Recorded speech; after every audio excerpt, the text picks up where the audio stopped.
நம்ம சேனலை பற்றி இன்னும் தெரியாமல் இருக்கிறவங்க கங்கை ஹெர்பல் கிச்சனை சர்ச் பண்ணிட்டு like, share, comment and subscribe பண்ணிக்கோங்க. மறக்காம பெல் ஐகானை ப்ரெஸ் பண்ணிக்கோங்க so that you get notified.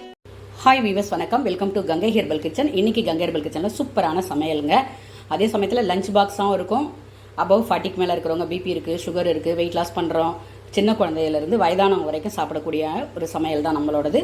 இன்றைக்கி என்ன பண்ணியிருக்கேன்னா, நல்லெண்ணெய் விட்டு சின்ன வெங்காயம் போட்டு கத்திரிக்காய் பொரியல். அப்படியே டக்குன்னு சொல்லிடுறேன். நல்லெண்ணெய் விட்டு கடுகு ஜீரகம் தாளித்து பெருங்காயம் போட்டு கருவேப்பிலை போட்டு சின்ன வெங்காயம் போட்டு வதக்கிட்டு கத்திரிக்காயை போட்டு வதக்கிட்டு உப்பு, மஞ்சப்பொடி, மிளகாய்த்தூள், தனியாத்தூள் போட்டு அப்படியே பரட்டி எடுத்துடணும். அவ்வளோதான். தண்ணிலாம் தெளிக்க வேண்டாம். இதிலே நல்லா சுருண்டு வெந்துடும். ஓகே. நான் எப்போயுமே இந்த மாதிரி நாட்டு காய்கறிகள்லாம் இந்த கிராமத்துலேருந்து கொண்டு வரவங்க இல்லையா, அவங்கள்ட்ட தான் வாங்குகிற பழக்கம் உண்டு. அது மாதிரி மஞ்சள் பூசணிக்காய் அவ்வளோ உடம்புக்கு நல்லதுங்க. ஹீமோக்ளோபின் கம்மியாக இருக்குது, சி விட்டமின் வேணும், எங்களுக்கு நெல்லிக்காய் எலுமிச்சம்பழம் ஒத்துக்கலை அப்படின்றவங்க இந்த மஞ்சள் பூசணிக்காயை பசங்களுக்கு ஸ்நாக்ஸாக கொடுக்கலாம், இந்த மாதிரி சமையல் பண்ணி கொடுக்கலாம். ஓகேங்களா? மஞ்சள் பூசணிக்காய் எவ்வளோ வேணாலும் கொடுக்கலாம். ஸ்நாக்ஸுக்கு வந்து வறுத்தது, பொரிச்சது, கடையில் வாங்குறதா சாப்பிடணும்னு இல்லை, இந்த மாதிரி காய்கறிகளும் சாப்பிடலாம். இது எப்படின்றத சொல்லிடுறேன். இங்கே பாருங்கள், நான் தோலோடு தான் போட்டிருக்கேன். இதுவும் அந்த மாதிரி கிராம பகுதியிலேருந்து வரவங்கள்ட்ட தான் வாங்குவேன். நான் கடையில் வாங்க மாட்டேன். ஓகேங்களா? இந்த வெஜிடபிள் ஷாப்லாம் வாங்க மாட்டேன், அந்த மாதிரி நாட்டு காய்கறிகள். இப்போ கொஞ்சமாக எண்ணெய் ஊற்றிக்கோங்க, கடுகு ஜீரகம் தாளிச்சிக்கோங்க, பெருங்காயம் போட்டுக்கோங்க, கருவேப்பிலை போட்டுக்கோங்க, வெங்காயம் வேணும்னா போட்டுக்கோங்க. நான் இன்றைக்கி போடலை. மஞ்சள் பூசணிக்காய் போட்டு வதக்கிட்டு ஒரே ஒரு மிளகா மட்டும் கிள்ளி தாளிச்சிருக்கேன். வேறு எதுவுமே போடலை. காஷ்மீரி சில்லி ஒரே ஒரு மிளகா மட்டும் 2 கிள்ளி தாளிச்சிருக்கேன். திட்டமாக உப்பு போட்டுக்கோங்க, மஞ்சப்பொடி போட்டுக்கோங்க. தண்ணி தெளிக்கக்கூடாது. அப்படியே மூடி வச்சு 2 பரட்டி சிம்மில் வச்சு மூடி வச்சிட்டிங்கன்னா அந்த தண்ணியிலே இந்த மாதிரி நல்லாயிருக்கும், சாஃப்டாகவும் இருக்கும், வெந்தும் இருக்கும். குழஞ்சி போயிட்டா சாப்பிட மாட்டாங்க, நல்லா இருக்காது. ஓகேங்களா? உப்பு பார்த்து போட்டுக்கோங்க. புழுங்கல் அரிசி சாதம் அடிச்சிருக்கேன். இன்றைக்கி மட்டை அரிசி வேணும்னாங்க, அதனால் கொஞ்சமாக மட்டை அரிசி சாதம், ட்ரை ஃப்ரூட் ஜூஸ் காலைல குடிக்கிறதுக்கு. பாருங்கள், பருப்பும் காயும் வந்து சாம்பாரில் அப்படி இருக்கணும். சும்மா சாம்பார் அப்படின்றதுக்காக வைக்கக்கூடாது, காய் நிறைய இருக்கணும். இப்போ அபவ் 40க்கு மேலே இருக்குது, வெயிட் லாஸ் பண்ணுறவங்க, பிபி இருக்குது, சுகர் இருக்குன்றவங்க இந்த மாதிரி இந்த வெண்டைக்காய் சாம்பாரில் இருக்கிற காயும் எடுத்துக்கலாம், இந்த கத்திரிக்காவும் எடுத்துக்கலாம், மஞ்சள் பூசணிக்காவும் எடுத்துக்கலாம். ஓகேங்களா? அதுக்கு அடுத்து என்ன பண்ணியிருக்கேன்னா, கோதுமை ரவையில் உப்புமா. இப்போ நம்ம குழந்தைகளுக்கு வேறு சமையல், வயதானவங்களுக்கு வேறு சமையல் அப்படின்றதெல்லாம் இல்லை. இப்போ நான் இது உங்களுக்கு ஒரு ஐடியாவுக்காக சொல்கிறேன், பார்த்துக்கோங்க.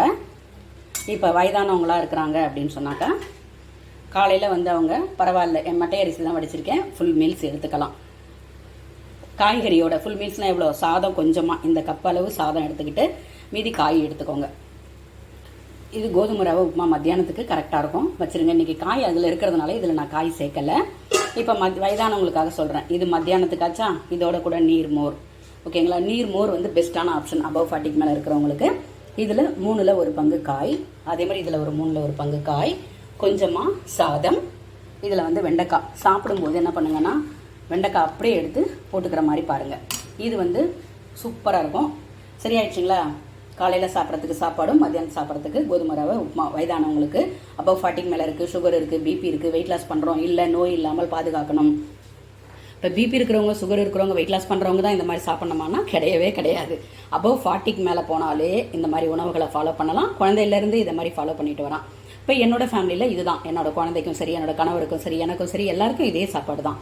ஆனால் அதை நம்ம பிரித்து எடுத்துக்கணும், அவ்வளோதான். இப்போ பாருங்கள், குழந்தைங்க இருக்காங்கன்னு வச்சுக்கோங்களேன், ட்ரை ஃப்ரூட் ஜூஸ் காலையில் எடுத்துக்கலாம். அதோட கூட ஒரு மாதுளம்பழம் ஜூஸோ, இல்லை சாத்துக்குடி ஜூஸோ, இல்லை ஆரஞ்சு பழம். ஆரஞ்சு அவ்வளோ நல்லதுங்க உடம்புக்கு, ஆரஞ்சு பழமோ. அதுக்கப்புறம் வந்து இல்லைனா நீர் மோர் எடுத்துக்கலாம் ஒரு 11 o'clock. இது சாப்பிட்டாலே போதும். அதாவது இந்த ட்ரை ஃப்ரூட் ஜூஸ் போடுறவங்க, குடிக்கிறவங்களுக்கு வெயிட் போடுதுன்னு சொல்கிறாங்க. ஆனால் எனக்கு ஒன்றும் அப்படி தெரியலைங்க. சில பேருக்கு அப்படி இருக்குன்னு சொல்கிறாங்க. அப்படி வெயிட் போடணும்னா நல்லா குனிஞ்சு நிமிந்து வேலை பார்க்குறவங்களுக்கு அந்த இது இல்லைங்க. ஓகேங்களா? நம்ம வீட்டு வேலைகளே நம்ம கரெக்டாக பண்ணால் போதும். நல்லாயிருக்கு, எனக்கு நல்லாயிருக்கு. இந்த மெனோபாஸ் டைமில் இருக்கிறவங்களுக்கு அந்த கை கால் வலி, மூட்டு வலி, அந்த மாதிரி வலிலாம் இல்லைங்க. அதை பார்த்துட்டு நீங்கள் யூஸ் பண்ணிக்கோங்க. நான் ஃபாலோ பண்ணிட்டு வரேன். இப்போ குழந்தைங்களுக்கு இதை காலையில் கொடுத்துட்டிங்கன்னா ஒரு மோர், இல்லை சாத்துக்குடி ஜூஸ், இல்லை மாதுளம்பழம் ஜூஸ், இல்லை ஒரு செவ்வாழை, இல்லைனா ஒரு நேந்திரம்பழம், எதுவுமே இல்லைங்கன்னா 2 கொய்யா எடுத்துக்கலாம். 11:30, 12க்கு. அது என்ன, ஸ்கூலுக்கு போனால் கூட இன்டர்வல் பீரியடில் சாப்பிட்லாம். ஓகேங்களா? அதெல்லாம் பிரச்சனை கிடையாது. கொய்யாப்பழம் அப்படியே சாப்பிட வேண்டியது தான், கடிச்சு சாப்பிட்டுட்டு போயிட்டே இருக்கலாம். காலையிலக்கு மத்தியானத்துக்கு பாருங்கள், அதே தான். குழந்தைங்களுக்கு ஒரு கப்பு சாதம் வைக்கிறீங்களா, சாம்பார், இந்த சாம்பார் போட்டு நெய் போட்டு ஒரே டப்பாவில் பிசைஞ்சு கூட ஸ்பூன் போட்டு கொடுத்துட்டு, இந்த காயை நல்லா ஒரு பாக்ஸ் 2ஆக டிவைட் பண்ணிக்கோங்க. இதில் பாதி காய், இதில் பாதி காய் வச்சுருங்க. ஓகேங்களா. இது 3 தான் பிரிக்கணும். ஓகேங்களா. பிரிச்சிட்டோம்னா குழந்தைங்களுக்கு சூப்பரான சாப்பாடு. இன்னொன்று சொல்கிறேன், ரொம்ப முடியல அப்படின்றவங்க என்ன பண்ணுங்கன்னா, உடம்பு முடியல என்னைக்காவது ஒரு நாளைக்குன்னா இந்த கத்திரிக்காயோ வெண்டைக்காயோ இந்த மாதிரி பொரியல் பண்ணிவிட்டு சாதம் போட்டு நல்லெண்ணெய் விட்டு பிசைஞ்சு கொடுத்துட்டிங்கன்னா லஞ்ச் பாக்ஸுக்கு சூப்பராக இருக்கும். ட்ரை பண்ணி பாருங்கள். ஓகேங்களா. இப்போ நான் திரும்பவும் நம்ம வீடியோவில் பதிவு பண்ணுறேன். வெந்தயக்கீரை இப்போ கிடைக்கிது.